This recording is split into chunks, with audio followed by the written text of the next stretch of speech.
আসসালামু আলাইকুম বন্ধুরা, আমি আজকে আপনাদের জন্য নিয়ে এসেছি নতুন একটা রেসিপি, যেটা চাইলে আপনারা সকালে বা বিকালে যে কোনো সময় বানিয়ে খেতে পারেন বা বাচ্চাদের টিফিনেও দিতে পারেন। এটা খুব সহজেই খুব কম উপকরণ দিয়ে বানানো যায়, আর এই উপকরণগুলো আপনারা বাড়ির মধ্যেই পেয়ে যাবেন। প্রথমে আমি একটা জায়গায় 1.5 কাপের মতো আটা নিয়ে নিচ্ছি। আপনারা চাইলে এর পরিবর্তে ময়দাও নিতে পারেন। এরপর আমি এর মধ্যে নিয়ে নিচ্ছি পরিমাণ মতো লবণ ও 1 টেবিল চামচ সাদা তেল। হাত দিয়ে এগুলোকে ভালো করে মেখে নিচ্ছি। এরপর এর মধ্যে দিয়ে দিচ্ছি অল্প কুসুম গরম পানি। তারপর এটাকে মেখে সফট একটা ডো মেখে নিচ্ছি।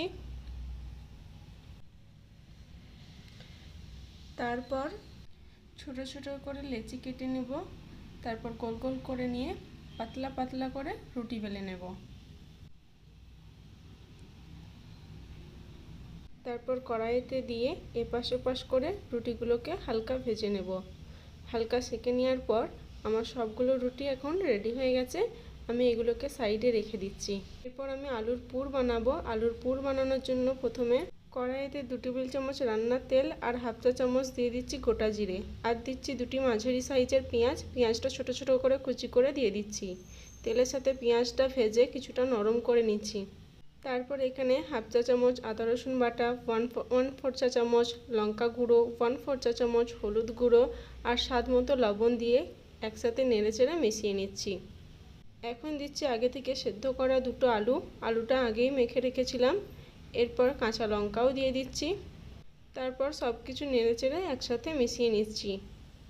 এখন আমার আলুর পুরটা রেডি হয়ে গেছে, আর এটা রেডি করতে বেশি সময় লাগে না।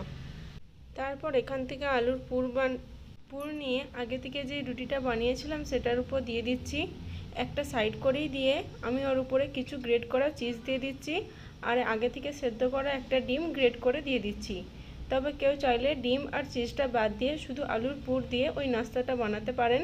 ওটাও খুব খেতে সুন্দর হয়। যদি হাতের কাছে থাকে তাহলে দিবেন, না হলে স্কিপ করা যাবে।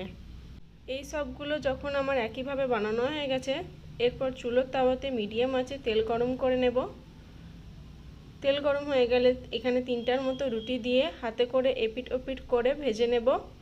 উপরে যখন দারুণ একটা কালার চলে আসবে তখন তুলে নিয়ে গরম গরম পরিবেশন করবেন। ঝটপট একটা সহজ নাস্তার রেসিপি আজকে আমি শেয়ার করেছি।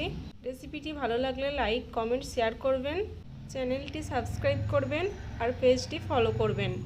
সবাইকে ধন্যবাদ জানিয়ে আমরা এখানেই বিদায় নিচ্ছি। আল্লাহ হাফেজ।